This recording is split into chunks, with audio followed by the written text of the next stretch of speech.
कुरु मे देव सर्वकार्येषु सर्वदा। या कुन्देन्दुतुषारहारधवला या शुभ्रवस्त्रावृता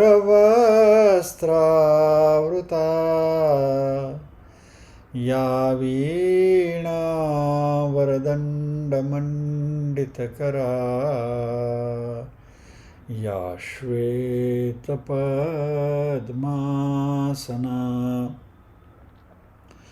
या ब्रह्माच्युतशङ्करप्रभृतिभिर्देवैः सदा वन्दिता। सा मां पातु सरस्वती भगवती निःशेषजाड्यापहा।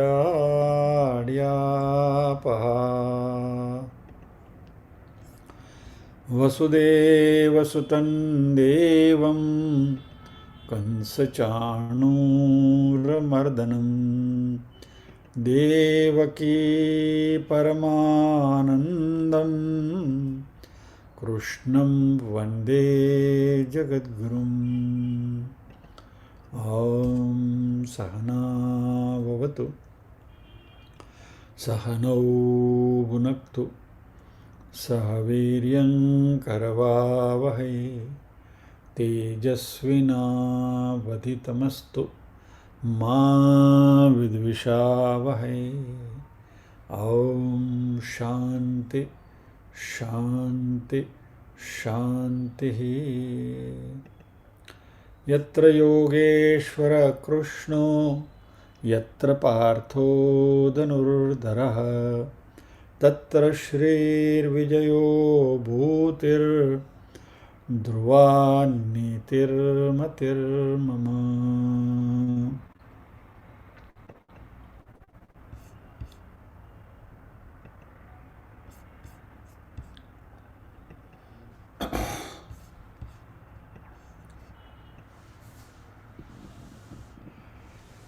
दूसरे अध्याय में भगवान ने सांख्य योग की बात करी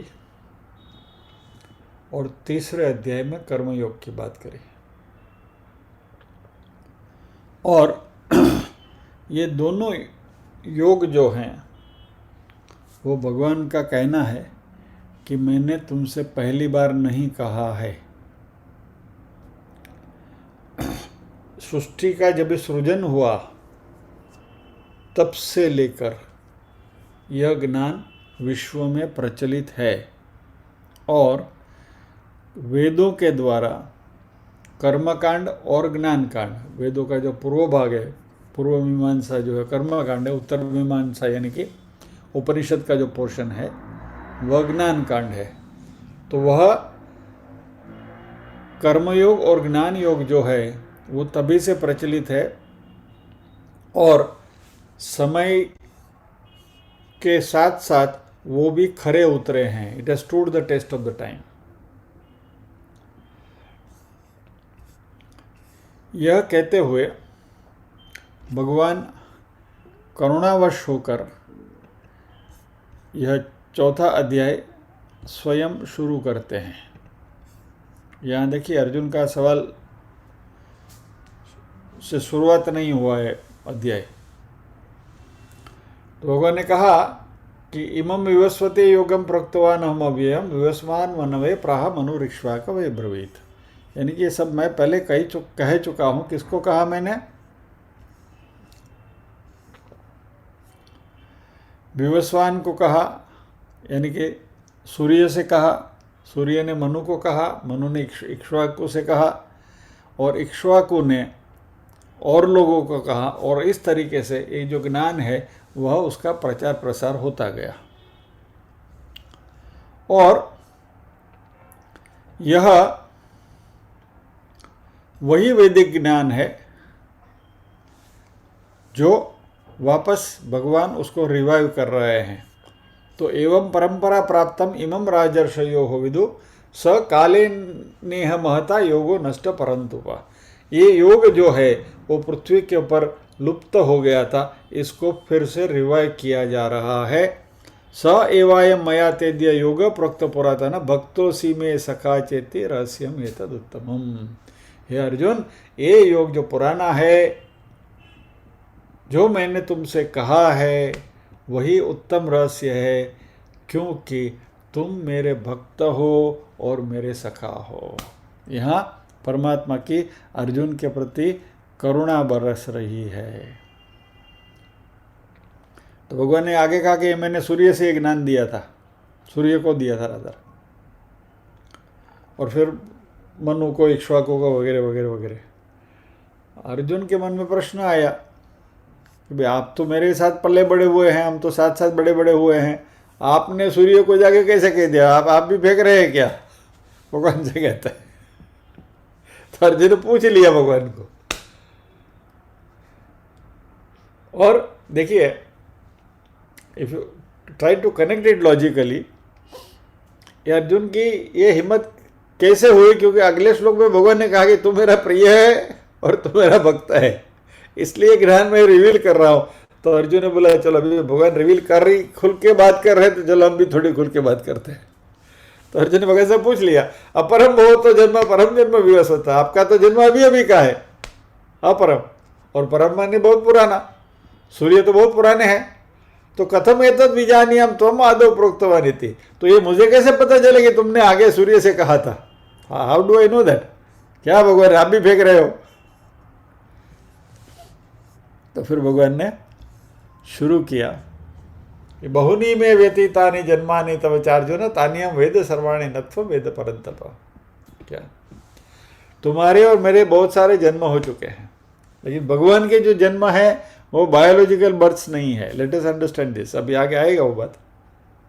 अर्जुन के जन्म बायोलॉजिकल बर्थ काफ़ी हुए हैं, लेकिन भगवान विश्व में किसी न किसी तरीके से प्रकट हुए हैं और नहीं हुए हैं, अदृश्य हुए हैं, बराबर, आते जाते रहते हैं। और अभी भगवान अपने प्रागट्यकरण का रहस्य यहाँ उजागर करते हैं। क्या? अभी यहाँ एक बात हम समझ लें before we go to that shloka proper.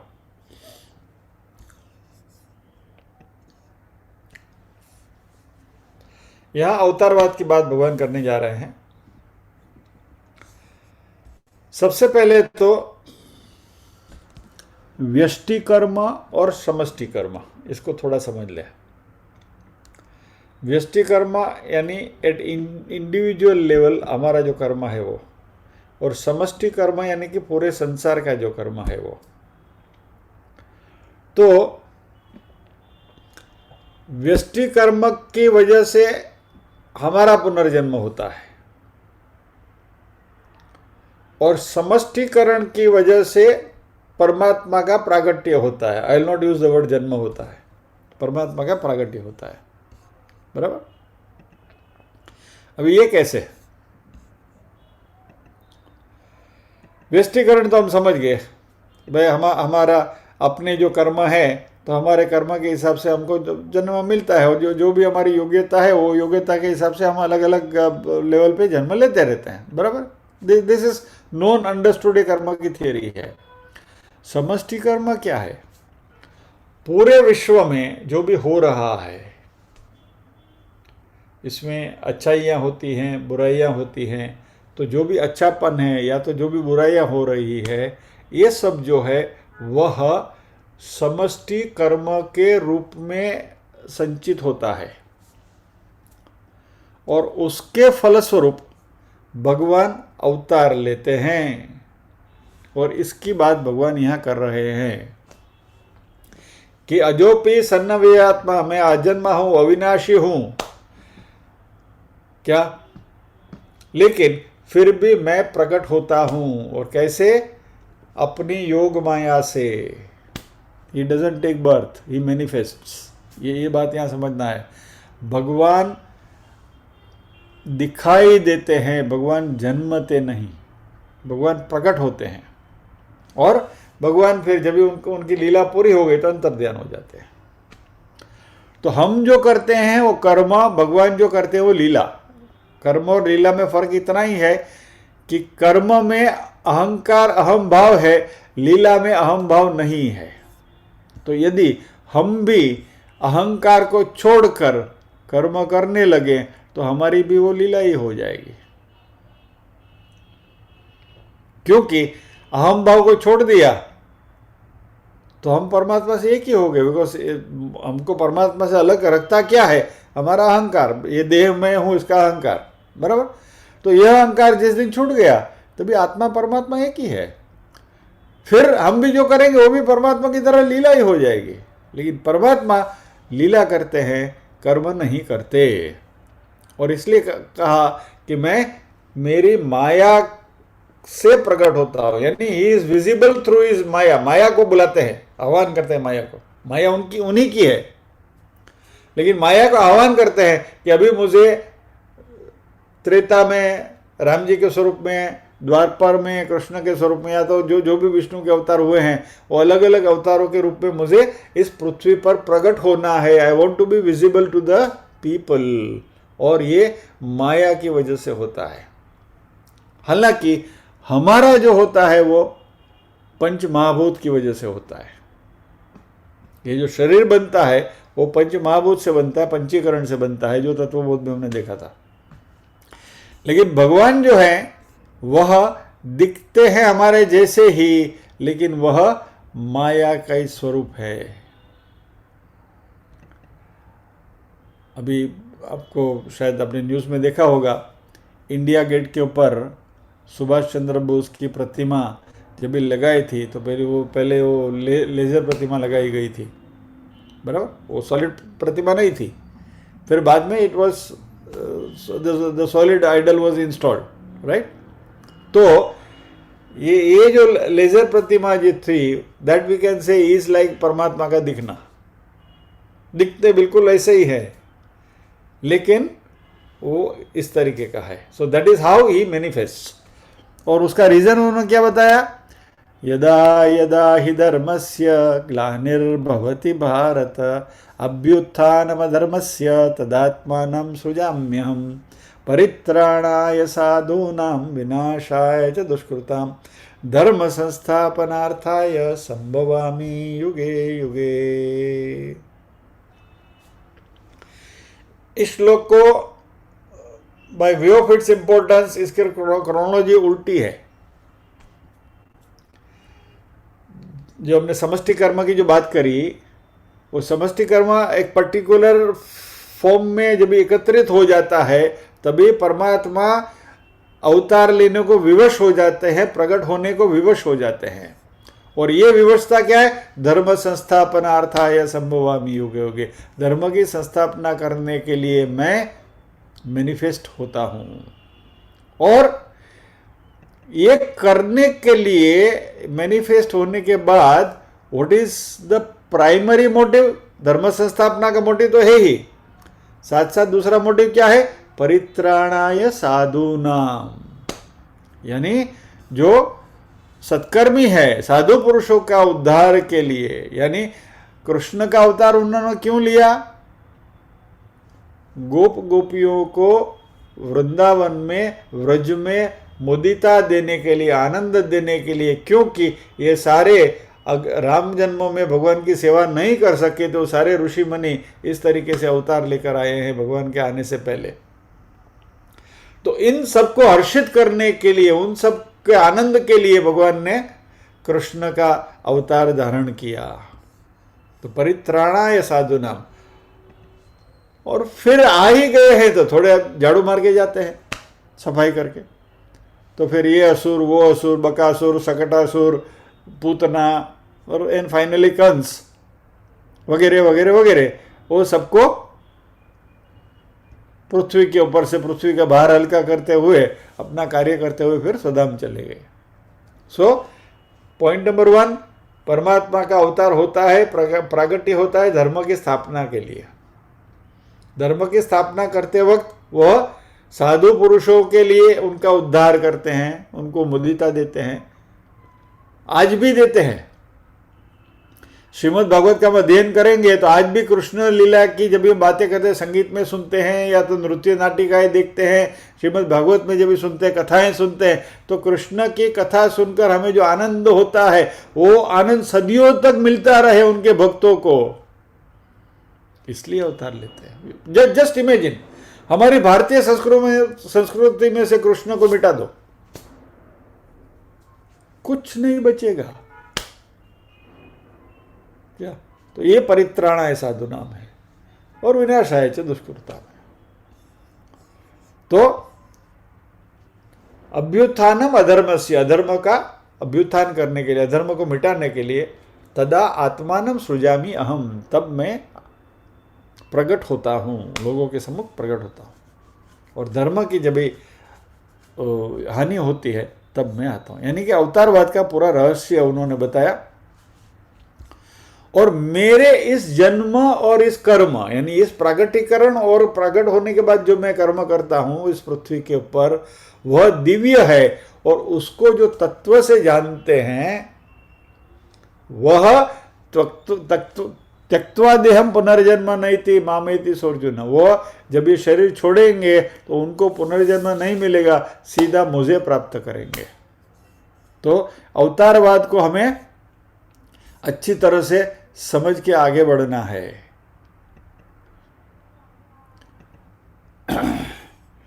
इसलिए आपको पता होगा कि अभी कृष्ण की जन्माष्टमी का उत्सव हम नहीं करते हैं, हम नंदोत्सव करते हैं, बराबर। कृष्ण के प्रागट्य का उत्सव करते हैं, कृष्ण का जन्म उत्सव नहीं करते। ऑफकोर्स कोलोकियली जन्माष्टमी चलाते हैं हम, लेकिन वो एक्चुअली जन्माष्टमी नहीं है, प्रागट्य का उत्सव है। एनीवे, तो फिर then he says the qualifications को, मुझे कौन प्राप्त करेंगे? तो जिनके राग द्वेष भय क्रोध सब नष्ट हो गया है, जो मेरे में ही प्रेम पूर्वक स्थित रहते हैं, वह ज्ञान रूप तप से पवित्र होकर मेरे स्वरूप को प्राप्त करते हैं। देखो यहाँ भगवान ने ज्ञान की बात करनी शुरू कर दी। ज्ञान तपसा पूता, ज्ञानमय तप से। और फिर भगवान ने कहा कि जो जो जिस जिस भाव से मुझे बचते हैं वो भाव से मैं उनको मिलता हूं। तांस तथैव भजाम्यहम्, मैं भी उनको भजन करता हूं इसी तरीके से, क्योंकि सभी मनुष्य मुझे ही अनुसरते हैं। और फिर कहा कि भाई भगवान को, यानी ये जो परमात्मा है कृष्ण, जो ब्रह्म का रूप हैं, परब्रह्म के रूप हैं, मान लीजिए कि उनको नहीं, बाकी के देवी देवताओं को हम करेंगे तो क्या होगा? कांक्षंत कर्मणाम सिद्धि में यजंत है यह देवता। तो यहाँ कर्म के फलों को चाहने वाले जो लोग हैं वो इतर देवताओं का भी पूजन करते हैं। और वो क्यों करते हैं? क्षिप्रम ही मानुषे लोके सिद्धिर भवति कर्मजा, इस कर्म करने से इस मनुष्य लोक में उनको जो मनोवांछित फल जो है वो मिलता है। मुझे ये चाहिए, मुझे वो चाहिए, ये बाधा रखी, ये आकड़ी रखी, ये किया, वो किया, वो सब हमें विविध प्रकार के जो भगवान के जो रूप हैं उन रूपों की भक्ति करने से ये सब हमें प्राप्त होता है। और फिर यहाँ भगवान सृष्टि के रचना की बात शुरू करते हैं।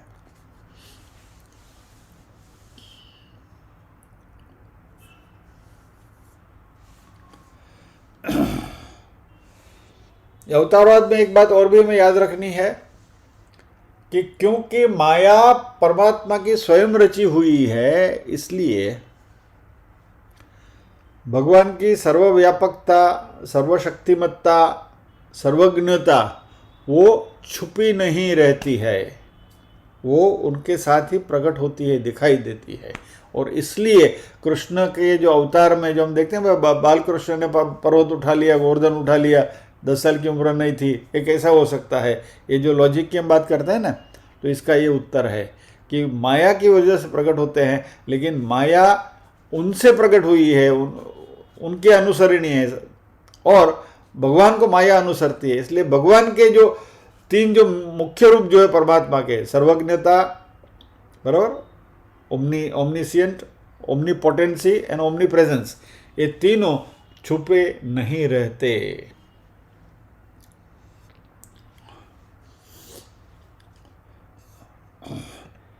और फिर ये चातुर्वर्ण की रचना की बात करी भगवान ने, वर्ण व्यवस्था, और वर्ण व्यवस्था के साथ साथ भगवान ने कहा कि कर्म फल में मेरी स्पृहा नहीं है, इसलिए मुझे कर्म लिप्त नहीं करते।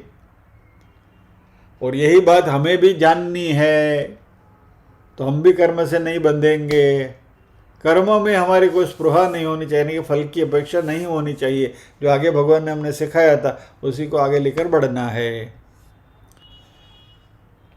और फिर अर्जुन को भगवान नसीहत देते हैं, इस तरीके से मुमुक्षुओं ने पहले भी कर्म किए हैं, उनको तुम जान लो और तुम भी इसी तरीके से कर्म करो। यानी कि युद्ध रूपी जो कर्म तुम्हें करना है उसको निष्काम भाव से करो। और अभी भगवान कहते हैं कि कर्म क्या है, अकर्म क्या है, विकर्म क्या है, वो सब मैं तुमसे कहता हूं। पहले बुद्धिमान पुरुष भी इससे कंफ्यूज हो जाते थे, लेकिन अभी मैं तुमको इस बात समझाऊंगा डिटेल में। ऐसा भगवान ने यहाँ प्रपोजल रखी।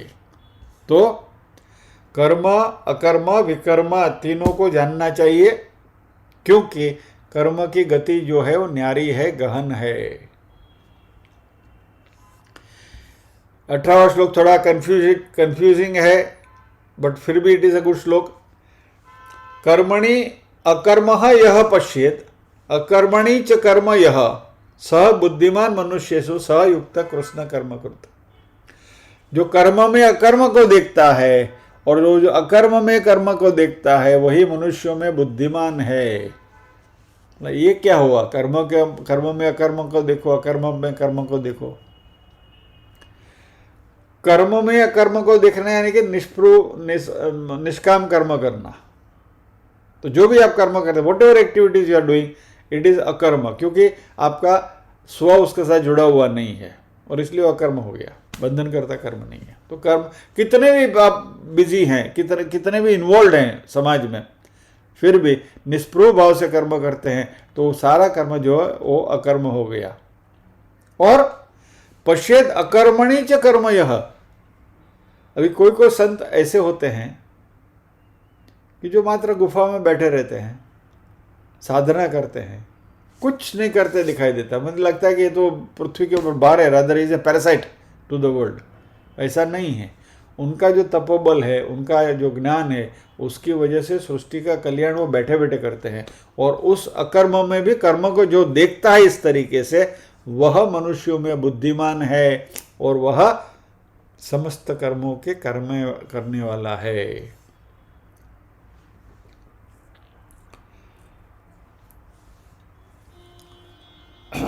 और जो भी कर्म हम करें वो शास्त्र के सम्मत होना चाहिए। सबसे पहला कंडीशन ये है, शास्त्र विहित कर्म करने हैं हमें, और वह किसी भी प्रकार की डिजायर और संकल्प के बिना करना है कि यह मैं करूँगा और ये करके मुझे ये फल मिलेगा, यानी कि ये मैं करूँगा संकल्प हो गया, अहंभाव आ गया, और फल की अपेक्षा। तो ये दोनों, कामना और संकल्प, दोनों को छोड़कर जो शास्त्र विहित कर्म करते हैं उनके समस्त कर्म ज्ञान रूप अग्नि के द्वारा भस्मसात हो जाते हैं। और ऐसे महापुरुष को पंडित कहा गया है जिनके कर्म इस तरीके से भस्मसात हो गए। यानी कि कौन से कर्म? संचित और क्रियमाण। क्रियमाण कर्म तो करेंगे ही नहीं ऐसा कि जिससे कर्म बांधे, लेकिन संचित कर्म का जो बोझ है वो बोझ भी हट जाएगा। वो सारे के सारे कर्म भस्मसात हो जाएंगे ज्ञानाग्नि के द्वारा। इसका टिपिकल एग्जाम्पल दिया जाता है कि वो घास की गंजी होती है, उसमें एक ही चिंगारी आप डाल दो, पूरा बड़ बड़ बड़ जल जाएगा। वैसे संचित कर्म जल जाते हैं। प्रारब्ध कर्म नहीं जलता, प्रारब्ध कर्म भुगतना पड़ता है, कोई भी हो। फिर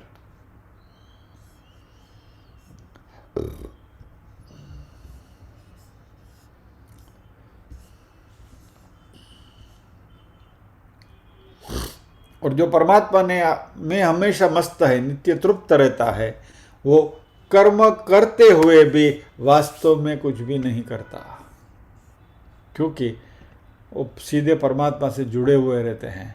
तो हमारे जो भी बड़े बड़े संतगण हो गए, नरसिंह मेहता, मीराबाई, ज्ञानदेव वगैरह, वो सब कर्म करते हुए दिखते हैं संसार में, लेकिन वास्तव में कुछ भी कर्म के तौर से कुछ नहीं करते।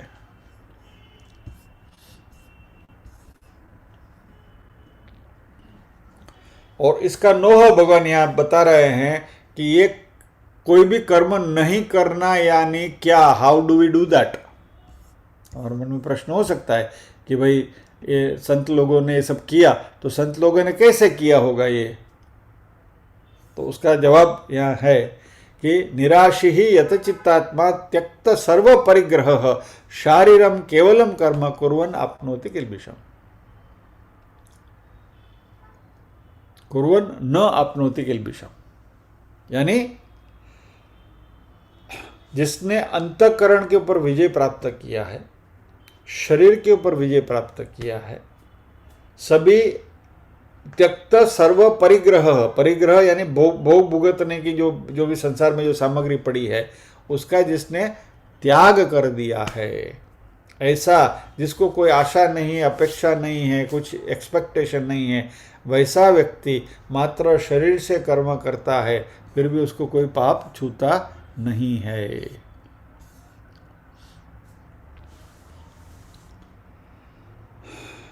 बाकी सारी क्वालिफिकेशंस आगे भगवान बता रहे हैं कि ऐसे व्यक्ति के क्वालिफिकेशंस क्या क्या हैं। तो याज्ञनीय कर्म करने हैं, यज्ञ की भावना से करने हैं, यज्ञायाचरतः कर्म, यानी यज्ञ के भाव से क्रिया करनी है। यज्ञ जब भी हम करते हैं, इसका एग्जाम्पल हम देते हैं कि जब भी यज्ञ में हम आहुति देते हैं तो साथ में क्या बोलते हैं, इदम न मम, यानी इस संसार में जो भी कर्म करते हैं वो कर्म इस पूरे बड़े यज्ञ में, संसार के यज्ञ में हमारी आहुति है, और ये आहुति देने के बाद हमको बोलना है इदम न मम, ये मेरा नहीं है, मैंने नहीं किया है। तो इसके सारे कर्म जो है वो विलीन हो जाते हैं। और ये कैसे करना है उसका रूपक दिया भगवान ने यहाँ, बहुत बढ़िया श्लोक है। भोजन करते समय हम श्लोक का ये करते हैं, पाठ करते हैं।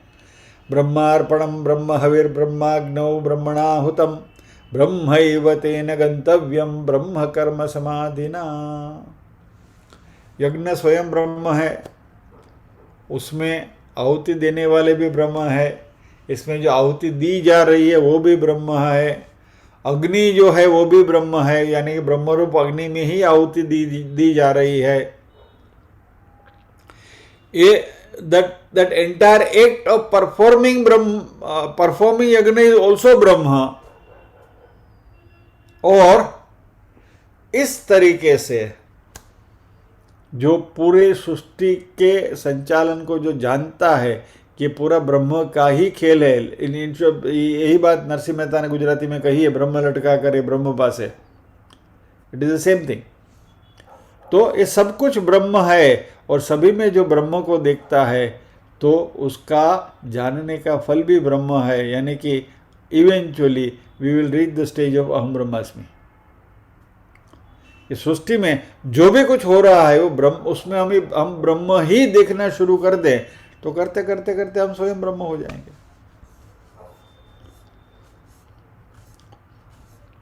फिर भगवान ने 12 प्रकार के यज्ञों की बात करी थी, जो हमने चौथे अध्याय में डिटेल में डिस्कस किया था।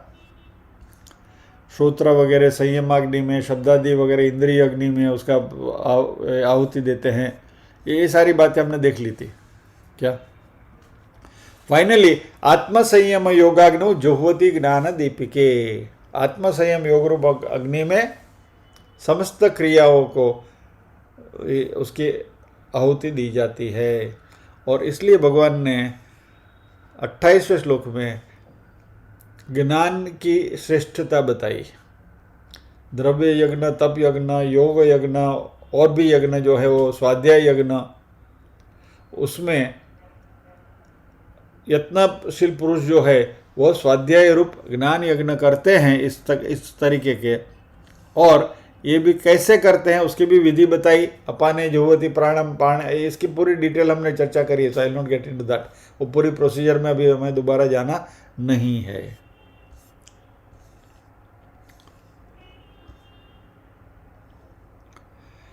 यज्ञ शिष्टा अमृत भुजो याति ब्रह्म सनातनम।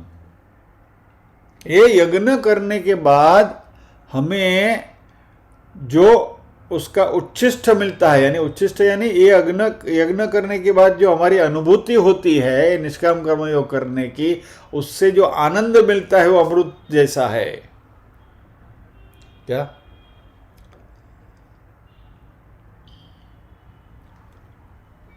और जो लोग यज्ञ नहीं करते हैं, जिनको इस आनंद की अनुभूति नहीं मिली है, तो यहां इस लोक में तो सुख की बात छोड़ो, परलोक में भी सुख की वो कभी कामना भी नहीं कर सकता। लेकिन जो यज्ञ में आहुति देकर यह आनंद जो प्राप्त करते हैं फलस्वरूप, उस आनंद की तो बात ही क्या करना।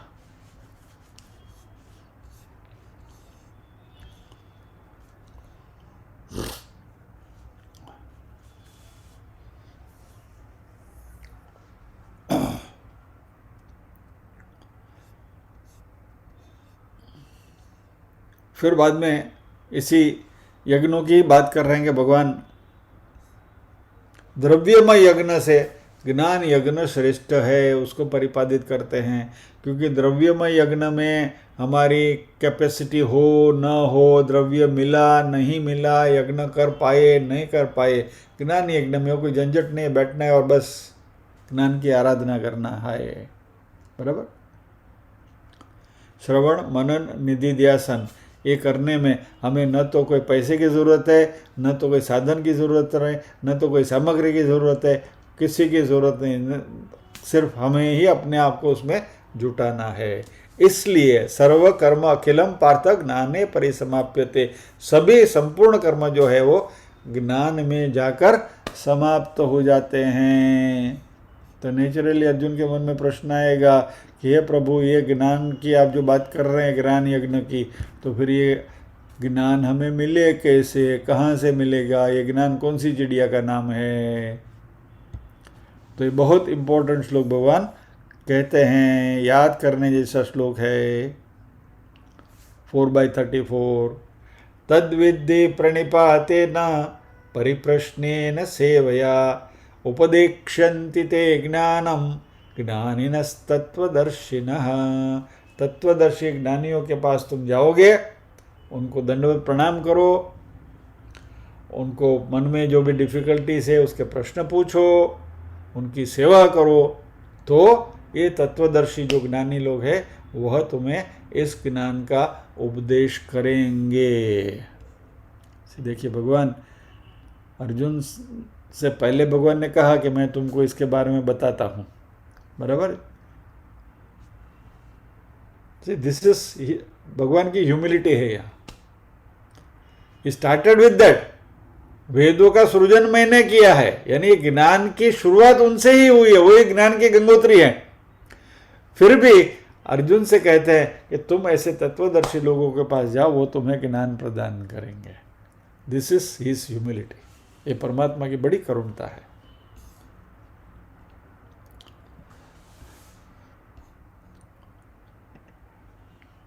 विज़ावी आज की जो परिस्थिति है उसके बारे में मैं कोई आगे बोलना नहीं चाहता हूं। और ऐसा ज्ञान जानने के बाद यज्ञात्वा न पुनर्मोहम एवं यास्यसि पांडव, ये जानकर फिर तुमको मोह नहीं होगा और पुनर्जन्म भी नहीं होगा, और सभी में तुम मुझे ही देखोगे। और इस ज्ञान की महत्ता भगवान बता रहे हैं कि अपि चेद असि पापेभ्य सर्वेभ्य पापकृत्तमः, पापियों में भी अधिक पापी है। और भगवान ने यहां सुपरलेटिव डिग्री का प्रयोग किया है, पापकृत्तमः, यानी सबसे बड़ा पापी भी यदि कोई है, लेकिन उसने यदि ज्ञान की प्राप्ति करी तो सर्वम ज्ञान प्लवे नैव वृजिनम संतरिष्यसि, यानी ज्ञान रूपी नौका में बैठकर इस पाप रूपी समुद्र को तुम तैर कर पार हो जाएगा वो व्यक्ति। यानी एनीबडी जो इस ज्ञान को एक्वायर करता है या तो इस ज्ञान गंगा में डुबकी लगाता है, वैसा व्यक्ति इस ज्ञान रूपी नौका में बैठकर पापों के समुद्र को तैर जाएगा। ये इतनी बड़ी ज्ञान की महत्ता है। यानी जो बात भगवान अर्जुन से कह रहे हैं उसमें अर्जुन का कंसंट्रेशन और अर्जुन का इंटरेस्ट बढ़ाने के लिए भगवान ने इस श्लोक का प्रयोजन किया है, ऐसे कई संतों का कहना है। So that Arjun will listen to him more attentively. ज़्यादा ध्यान देकर भगवद गीता का अध्ययन अर्जुन करेंगे और इसलिए हम भी करेंगे।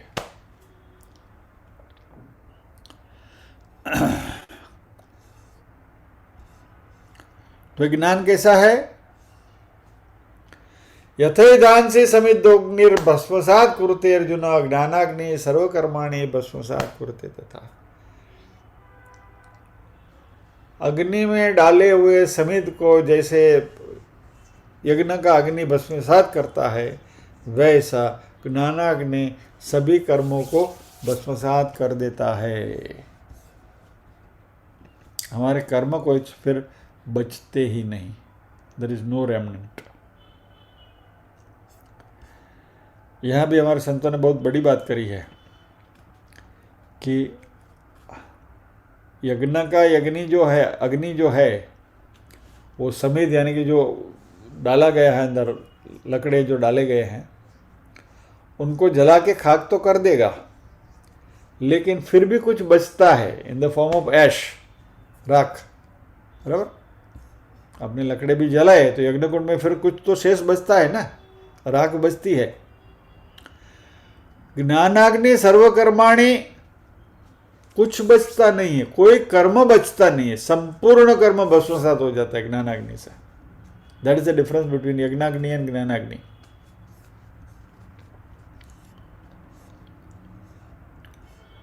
और इसलिए भगवान ने अगले श्लोक में कहा कि नहीं ज्ञानेन सदृशम पवित्रम इह विद्यते। संसार में ज्ञान से पवित्र और कुछ नहीं है अर्जुन।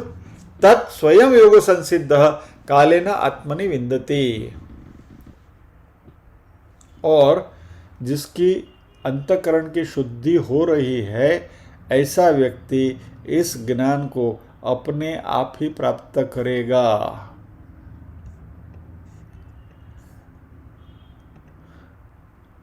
फिर ऐसा करिए, भगवद गीता में आना बंद कर दीजिए। अभी तो भगवान ने कह दिया कि अपने आप ही प्राप्त करेगा। આપણે એવું બધું કરાય નહીં, इतनी चित्त शुद्धि हमारी हुई नहीं है। जिस दिन हो जाएगी तब की बात तब देखा जाएगा। बराबर? लेकिन अभी तो हमारी इतनी चित्त शुद्धि नहीं हुई है कि हमें हमारे में ज्ञान का उदय अपने आप होने लगे। आएगा वो स्टेज भी, कभी न कभी आएगा। इस जन्म में नहीं तो अगले जन्म में आएगा। But we are on the right track.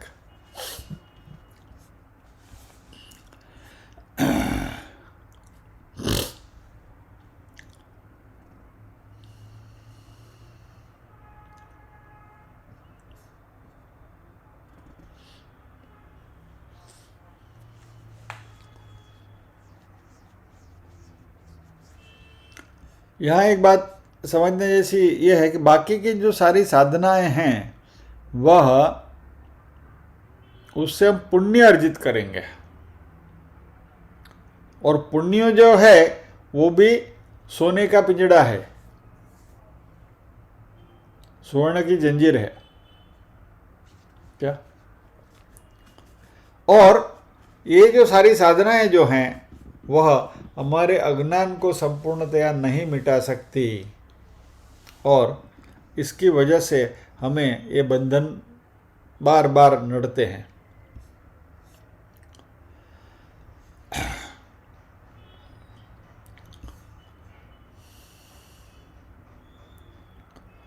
अभी जो 4 कंक्लूडिंग वर्सेस जो बचे, जो श्लोक बचे हैं 38 से 42, उसमें भगवान हमारी योग्यता और डिस्क्वालिफिकेशंस, उसके बारे में, ज्ञान प्राप्त करने के लिए योग्यता का क्या है और उसमें नड़तर क्या है, उसकी बात करते हैं।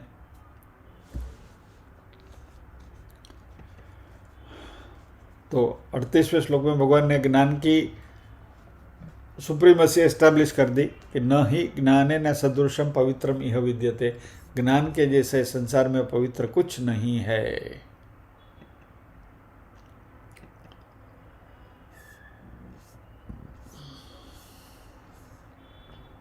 और ये ज्ञान किसको प्राप्त होता है? 39वें श्लोक में भगवान कहते हैं श्रद्धावान लभते ज्ञानम तत्पर संयतेन्द्रिय। तो सबसे पहले फर्स्ट क्वालिफिकेशन इज श्रद्धा। ज्ञान प्राप्त करने की प्रक्रिया जो है उसमें हमारी अटूट श्रद्धा होनी चाहिए कि नहीं भाई यही सही रास्ता है, यही हाईवे है, इस रास्ते से ही हम अपने गंतव्य स्थान यानी कि मोक्ष को प्राप्त करेंगे। फिर दूसरा क्वालिफिकेशन क्या है? तत्परः, तत्परता होनी चाहिए, बराबर। तीसरी क्वालिफिकेशन क्या है? संयतेन्द्रिय, जिसने इंद्रियों के ऊपर संयम प्राप्त किया है वैसा व्यक्ति ज्ञानम लब्ध्वा, ज्ञान को प्राप्त करके पराम शांतिम अचिरेण अधिगच्छति, उसको शांति इंस्टंटेनियसली प्राप्त हो जाएगी। इटर्नल पीस, पराम शांतिम अचिरेण, इंस्टंटेनियसली प्राप्त हो जाएगी। ये ज्ञान की महत्ता है। और जो इस ज्ञान के ऊपर, आगे के श्लोक में भगवान ने श्रद्धावान की बात करी ना, और संशय करोगे तो क्या होगा, श्रद्धा नहीं रखेगा तो क्या होगा? किसने देखा है? भगवान ने तो गीता में बोल दिया अर्जुन को, लेकिन अभी ये कलयुग में कुछ शक्य है क्या? Is this possible? It's all nonsense, it doesn't happen. छोड़ो यार, सब बकवास की बातें हैं, ऐसा कुछ प्रैक्टिकल है ही नहीं।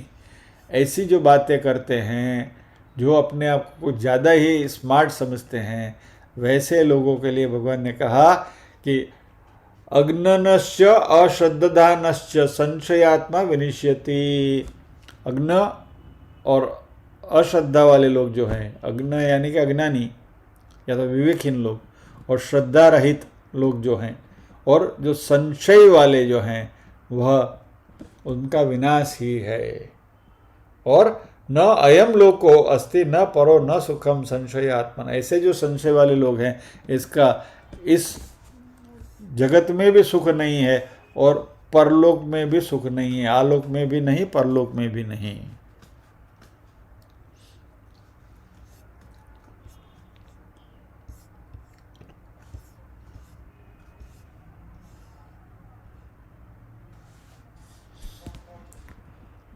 और इस तरीके से जिसने समग्र कर्मों को परमात्मा को अर्पण कर दिया है और जिसने समग्र संशय का नाश कर दिया, संशय का नाश यानी कि हमारे मन में जब ज्ञान उपार्जन करते हैं तभी हमारे मन में कई सारी गुत्थियाँ आती हैं, कई सारे प्रश्न आते हैं, कई सारे संशय हमारे मन में उपस्थित होते हैं।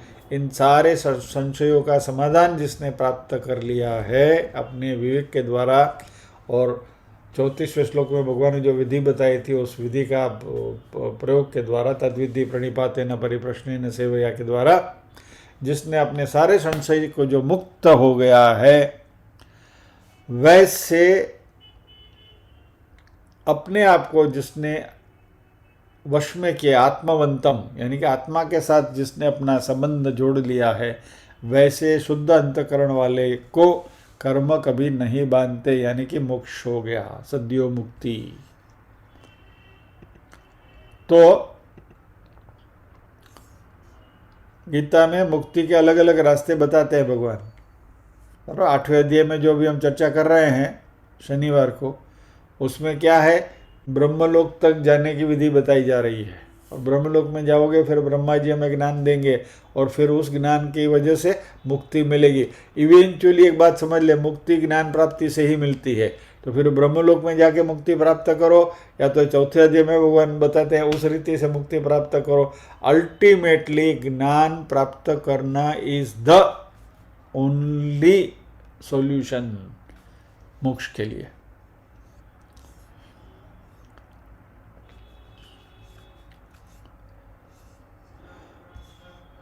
और इसलिए भगवान अर्जुन से कहते हैं तस्माद् अज्ञान संभूतम हृस्थम ज्ञानासिनात्मनः चित्वैनं संशयं योगम आतिष्ठ आतिष्ठ उत्तिष्ठ भारत।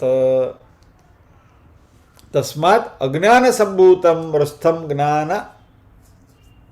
ज्ञानासिनात्मनः। हृदय में, तुम्हारे हृदय में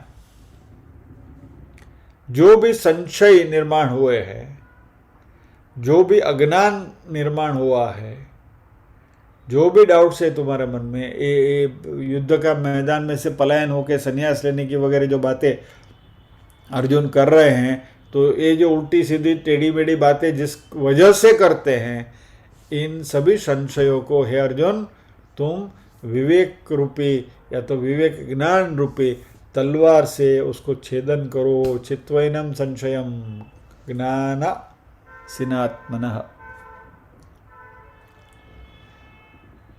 और फिर क्या करना है, ये होने के बाद योगम आतिष्ठ उत्तिष्ठ भारत। पहले कर्मयोग में स्थिर हो जाओ, आतिष्ठ, और फिर उत्तिष्ठ, खड़े हो जाओ। अर्जुन बैठ गए थे ना दूसरे अध्याय की शुरुआत में, विसृज्य सशरम चापम प्रथम उपाविशत, बराबर रथ में बैठ गए थे अर्जुन। तो भगवान अर्जुन को यहाँ आदेश दे रहे हैं कि ये सब तुम्हारे मन में जो भी कन्फ्यूजन है उसको ज्ञान रूपी तलवार से काटो, और फिर योग में यानी कि निष्काम कर्म योग में उसके साथ जुड़ जाओ, स्थित हो जाओ, स्थिर हो जाओ, अतिष्ठ स्थिर हो जाओ, और फिर उत्तिष्ठ भारत। इसी बात को कठोपनिषद में कही है, उत्तिष्ठ जागृत वरान निबोधत, वरान वरान प्राप्ति निबोधित, यानी उठो, जागो और लक्ष्य की प्राप्ति की ओर आगे बढ़ो।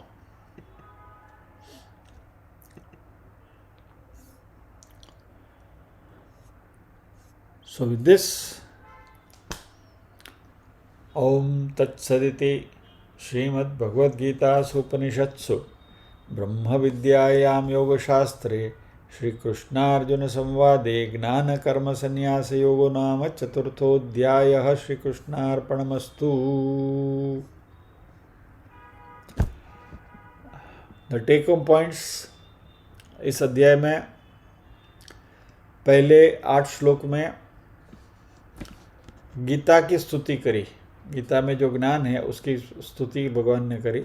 तो ये पहले से ज्ञान चला आ रहा है, मैं कुछ नई बात नहीं कर रहा हूँ वगैरह वगैरह। एवं परंपरा प्राप्तम से लेकर अवतारवाद की बात करी, यदा यदा ही धर्मस्य वाली। और फिर ये अवतार को कैसे जानना उसकी बात करी 9 से 15वें श्लोक के बीच में। फिर कर्म में अकर्म, अकर्म में कर्म देखने की जो विधि है वो सारी बातें बताई 16 से 24वें श्लोक में।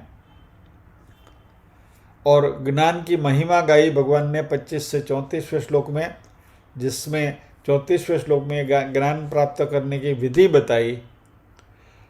35, 36 और 37 ये 3 श्लोकों में भगवान ने एक ज्ञान प्राप्त करने के लाभ बताए। और 38 से 42वें श्लोक में भगवान ने ज्ञान प्राप्त करने की योग्यता और उसके डिस्क्वालिफिकेशंस, इसके बारे में भगवान ने चर्चा करी। और क्योंकि सभी प्रवृत्तियों का त्याग करना है, यानी संन्यास, सभी प्रवृत्तियों से संन्यास लेना है ज्ञान की प्राप्ति के द्वारा, और अहंकार का त्याग करना है, ये इस अध्याय का मुख्य विषय होने की वजह से इस अध्याय का नाम है ज्ञान कर्म संन्यास योग। फिर से ओम तत्सदिति श्रीमद्भगवद्गीतासु उपनिषत्सु ब्रह्म विद्यायां योगशास्त्रे श्री कृष्णार्जुन संवादे ज्ञान कर्म संन्यास योगो नाम चतुर्थोऽध्यायः। श्रीकृष्णार्पणमस्तु।